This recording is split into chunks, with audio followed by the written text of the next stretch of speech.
Hey, eighth grade. So today we're going to talk about spheres. And spheres are three-dimensional circles. So you can think about it like a basketball or a grapefruit or I guess a honeydew melon. I don't know. Um, so those are all examples of real life spheres. And it is very important for us to be able to find their volumes.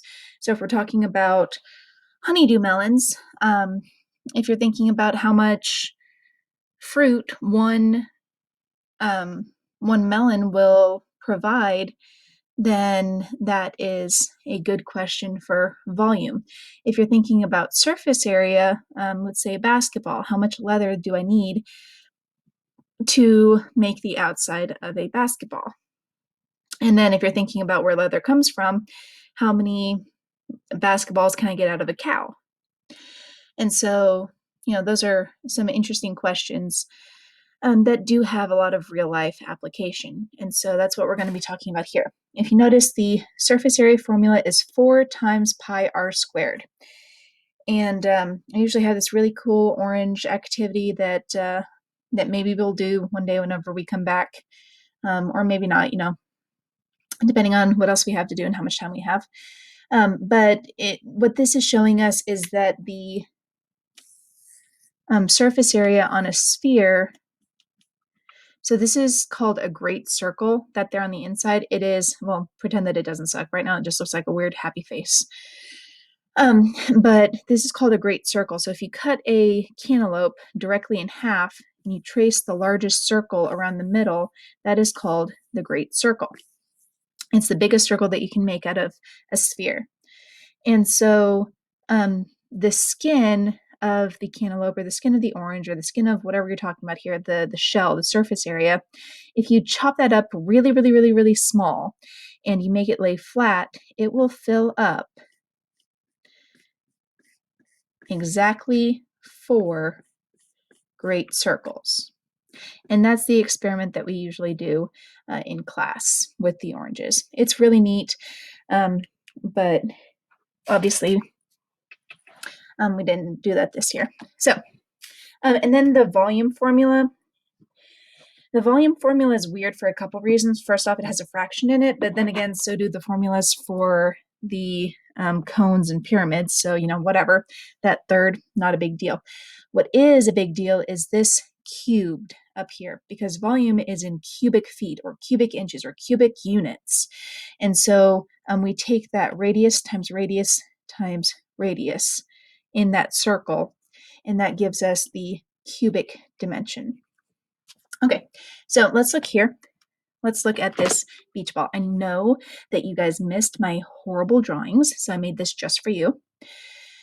So this beach ball has a diameter of 8 inches. There are 2 things I want to know. How many cubic inches of air can the beach ball hold? What I usually do with that is also give you the lung capacity of the average human, and I say how many breaths would it take to fill up that ball, which is a very neat idea, but we're not going to do that today. And then how many square inches of plastic were used to make this ball? So that's asking about the volume and the surface area, respectively.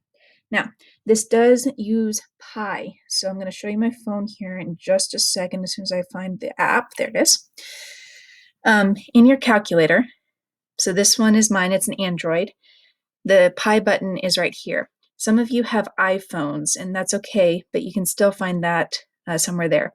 If you can't find it in the vertical situation or the vertical orientation of your phone, flip it sideways and a whole nother panel comes up, and sometimes you can find extra tools over here.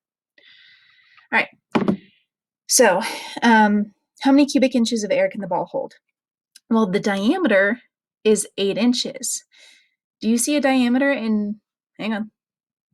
Do you see a diameter in either of these 2 formulas? Yeah, no, me neither.